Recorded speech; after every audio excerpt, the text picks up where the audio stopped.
Hi, my name's Phil Kenzie, and I'm a hit saxophone soloist.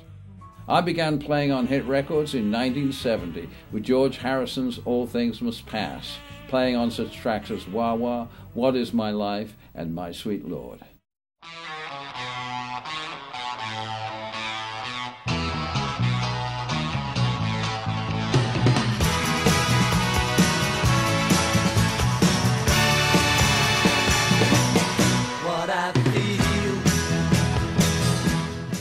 After having cut several tracks for John Lennon at his house out in Ascot for the Oz recordings, I was asked to put a brass section together one night to play at EMI Abbey Road, where we cut the title of the Beatles' swan song, Let It Be. Wisdom, let it be. Yeah, let it be. Let it be. Let it be. Yeah, let it be. Oh, there. Following this, I was asked to again record with Paul McCartney and Wings, cutting the title Jet.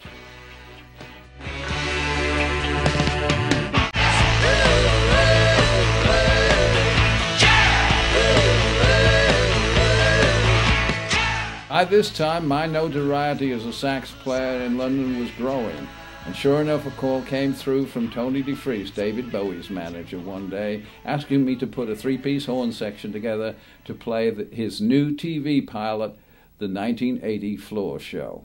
After this, I would put all the tracks together for him on his new album, David Bowie's Diamond Dogs.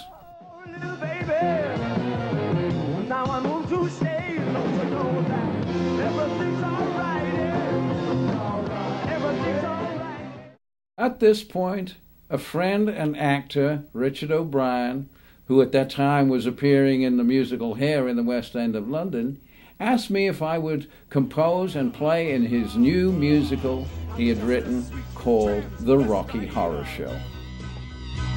From transsexual Transylvania. I would eventually play 1,000 of those shows, and eventually be asked to play on the soundtrack of the movie. So when you see Meatloaf playing the part of Eddie, playing the saxophone in Hot Patootie, guess who's playing the saxophone?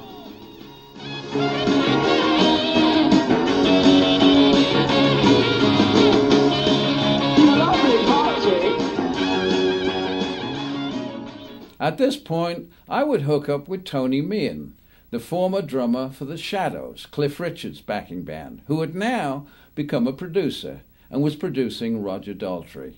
I would wind up playing on Roger Daltrey's Ride a Rock Horse and one of the Boys albums. At this point in time, I had made friends with many producers, one of whom, a great friend, Alan Parsons, famous for his project albums, asked me to come in and cut a track for him on his Pyramid album, One More River. Alan would later have a momentous effect on my career.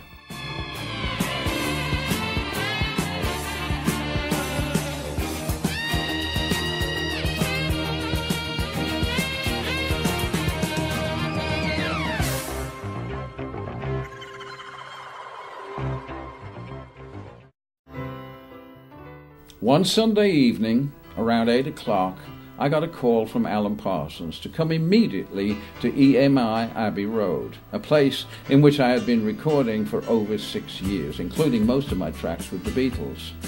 When I got there, he asked me to play a saxophone solo for his new artist on alto saxophone.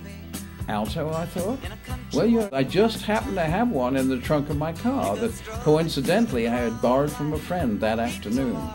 This was to be the first time that I would play an alto saxophone on a recording, which later would be a hit record called Year of the Cat by Al Stewart. It would also be the last time that I would play at EMI Abbey Road. The Year of the Cat.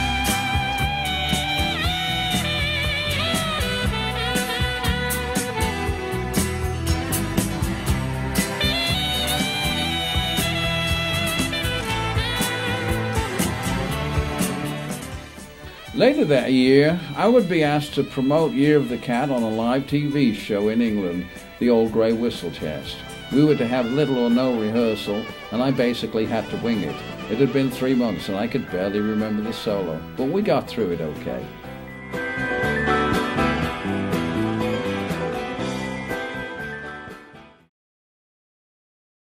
In January of the following year, I would get a call from Luke O'Reilly to fly immediately out to Denver, Colorado to join Al on tour to promote his massive hit, Year of the Cat. The sax solo apparently was the crowning glory for the end of the tour that brought the audience out of their seats. This would take most of that year.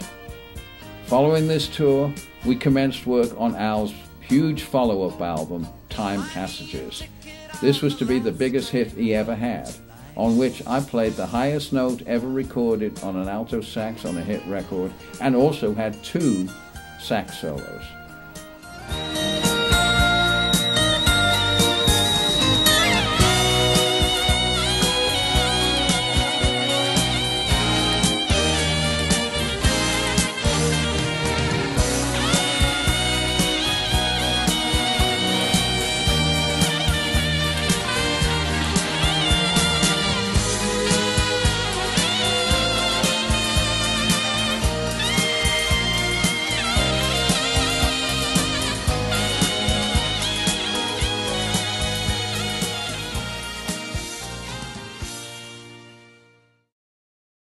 By this time, there was a buzz about me all over Los Angeles because I had played 2 hit saxophone solos on 2 consecutive hit singles for a new artist. So when a struggling Poco lost Timmy Schmidt to the Eagles, I was called in.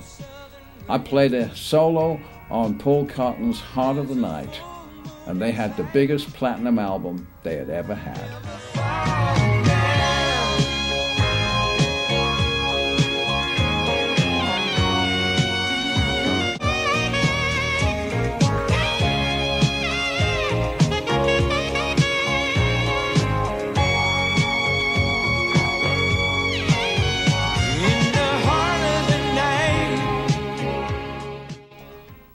While promoting Al's record and staying at the Hyatt House on Sunset Boulevard, I would meet up with Jim Cregan, who was now currently appearing in Rod Stewart's new band.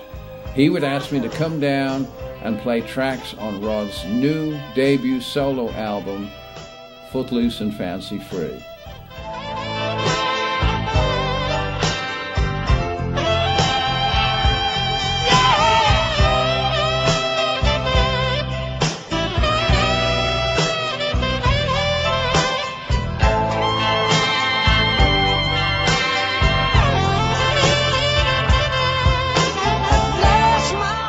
While still playing for Al, I would be asked to come down to Cherokee Studios and do a bunch of work on Rod's second album, Blondes Have More Fun. It was to be the biggest album he ever had.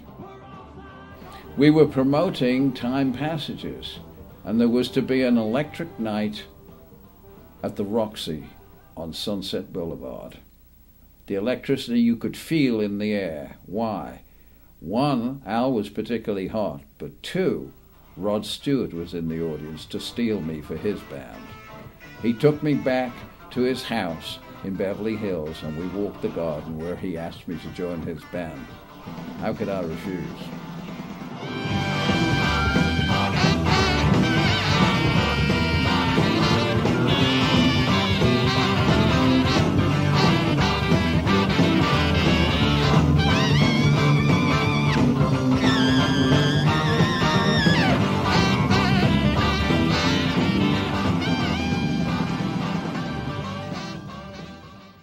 I would join Rod's band and we would tour the world.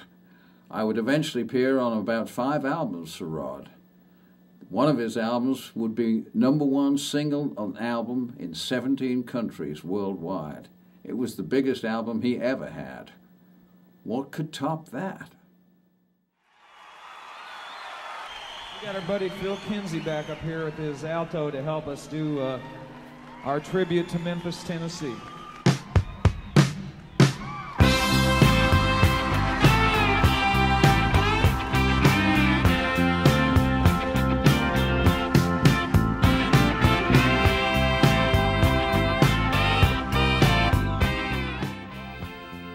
Top that?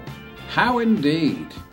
How about playing with the biggest group in America? Flying out of New York in 6 helicopters and landing in the giant stadium with the sky bathed by light from searchlights below to a crowd of 72,000 people. Not once, but twice on the first 2 gigs.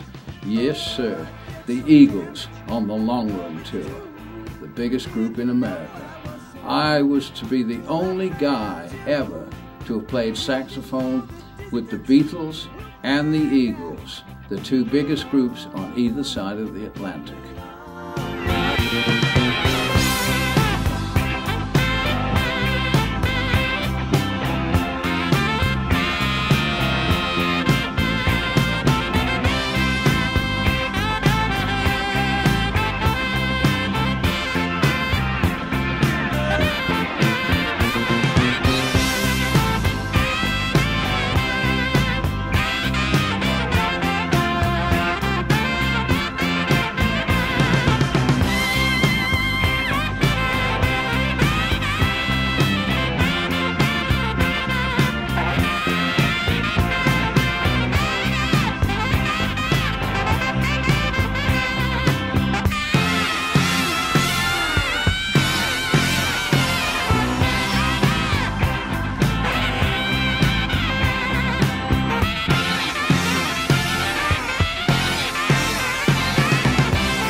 By now, my career as a sax player in America was well and truly launched, and I started working with many American artists, including Stevie Nicks, Carla Bonoff, Randy Meisner, America, Kenny Loggins, Brian Wilson, Roseanne Cash, Rodney Crowell, David Crosby, Graham Nash, the Pointer Sisters, Tom Petty, Ronnie Spector, Debbie Gibson, Vince Gill, Jackson Browne, and even Bo Diddley. I would work in many ways in Hollywood in the next few years, working on movie scores, even appearing on some pilots for TV, and working with many different artists aside from the ones already mentioned. By the late 80s, my wife and I decided it was time for us to start a family, and we were lucky finally to have a baby daughter in 1989. Unfortunately, Los Angeles became a very dangerous place to live. Earthquakes, fires, riots, gang warfares, murders left and right, and we decided it was not safe for us to stay there with our daughter. I basically retired from music to Nashville in order to be with my daughter and enjoy her growing up. In the early 80s, I had the good fortune to meet up with and play on stage with Clarence Clemons, the sax player with the E Street Band and Bruce Springsteen. As we talked afterwards, we mentioned that we had both had the same influences growing up. He and I, in fact, are only 2 months apart. With his recent tragic death, it brought home to me very hard how few sax players with that style and with that vintage and with that experience were left alive. And it was about time that I came out of retirement and started to play again, to give back what kind of style I can bring to the popular music. In recent weeks, I've been referred to by so many fans and some producers as being a legend in the business. So if you want to hire a legend, you better be quick, because there's not many of us left. Contact information is going to be on your screen and in the package. Thanks.